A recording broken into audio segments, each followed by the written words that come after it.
तो वैसे तो हम सब जानते हैं कि अगर कोई भी कॉपीराइटेड वर्क को बिना परमिशन के यूज करता है तो उसको कॉपीराइट का इन्फ्रिंजमेंट माना जाता है। But at the same time copyright act के सेक्शन 52 में कुछ ऐसे इंस्टेंसेस बता के रखे हैं जिनको कॉपीराइट का इन्फ्रिंजमेंट नहीं माना जाता है। और उसी में से एक पॉइंट है कि अगर कोई एक टीचर अपने स्टूडेंट को इंस्ट्रक्शन पर्पस के लिए किसी कॉपीराइटेड वर्क को रिप्रोड्यूस करता है तो उसको कॉपीराइट का इन्फ्रिंजमेंट नहीं माना जाता है। अब इससे रिलेटेड हमें एक केस यहाँ पे डिस्कस करना है जो है रामेश्वरी फोटोकॉपी सर्विसेज का। तो चलिए देखते हैं इस केस में क्या हुआ था। रामेश्वरी फोटोकॉपी सर्विसेज एक फोटोकॉपी की शॉप थी जिसको दिल्ली यूनिवर्सिटी ने परमिशन दी थी कि वो उसी प्रेमाइसेस में ये फोटोकॉपी शॉप को रन करेगा। और ये फोटोकॉपी शॉप का काम ये था कि बच्चों के एजुकेशन एंड रिसर्च पर्पसेस के लिए ये फोटोकॉपीज बना के उनको दे। ये जो रामेश्वरी फोटोकॉपी शॉप थी, इन्होंने कुछ कोर्स पैकेट्स डेवलप करे जिसके अंदर इन्होंने किसी कॉपीराइटेड बुक्स या फिर बोलना चाहिए जितने भी पब्लिशिंग हाउसेस थे उनकी बुक्स के कुछ पोर्शंस को इंक्लूड कर लिया था। यहाँ पे बोला ये जा रहा था कि यार ये जो ऑक्सफोर्ड यूनिवर्सिटी वाले लोग थे इन्होंने उसके ऊपर एक केस कर दिया ये कहते हुए कि ये जो उन्होंने पोर्शंस इंक्लूड करे हैं अलग अलग पब्लिशिंग हाउस की बुक्स के, इसको कॉपीराइट एक्ट के अंदर इन्फ्रिंजमेंट माना चाहिए। बट दिक्कत की बात ये सामने आ गई कि यार इसको इन्फ्रिंजमेंट माना जाएगा या नहीं, क्योंकि रामेश्वरी फोटोकॉपी सर्विसेज ने पहली बात कही कि ये वाली चीज जो ये कर रहा है वो फेयर डीलिंग्स के अंदर आता है।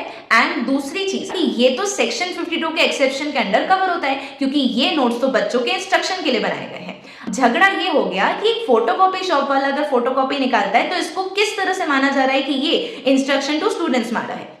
तो यहाँ पे ऑक्सफोर्ड यूनिवर्सिटी का कहना ये था कि भाई इनको सेक्शन 52 के अंदर कवर नहीं किया जाएगा क्योंकि ये जो भी कर रहे हैं ये टीचर के द्वारा इंस्ट्रक्शन देने वाला काम तो हो ही नहीं। बढ़ते हम तो कोर्ट के डिसीजन की तरफ। तो जब ये मैटर कोर्ट के पास आया तो कोर्ट ने इसके अंदर काफी सारी बातें यहाँ पे एक एक करके समझाई।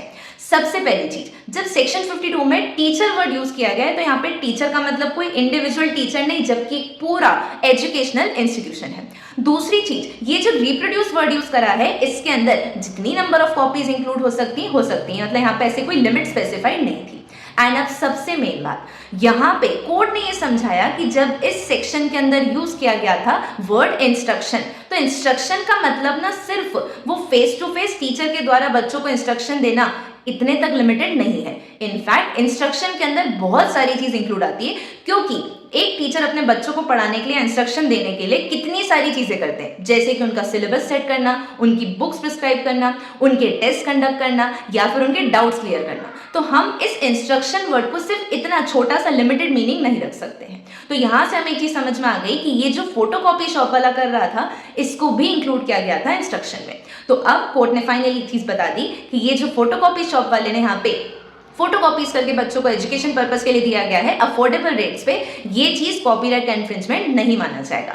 एंड कोर्ट ने यहाँ पे कॉमन सेंस वाली बात और बताई कि अगर कोई भी टीचर बच्चों को कॉपीज देना चाहता है तो बड़ी ऑब्वियस सी बात है हर टीचर अपने लिए कोई फोटोकॉपी की मशीन अलग से खरीद के तो फोटोकॉपी करेगा नहीं। ये बहुत ही ऑब्वियस सी बात है कि वो उसकी फोटोकॉपी के लिए किसी फोटोकॉपी शॉप से ही कॉन्टैक्ट करेगा ताकि वो उसके लिए कॉपीज निकाल के दे दे। तो यहाँ पे कोर्ट ने क्लियर कर दिया कि ये जो DU में दिल्ली यूनिवर्सिटी में फोटोकॉपी शॉप चल रही थी उनकी लाइसेंस के अंडर इसके किए गए इस एक्ट को इन्फ्रिंजमेंट नहीं माना जाएगा।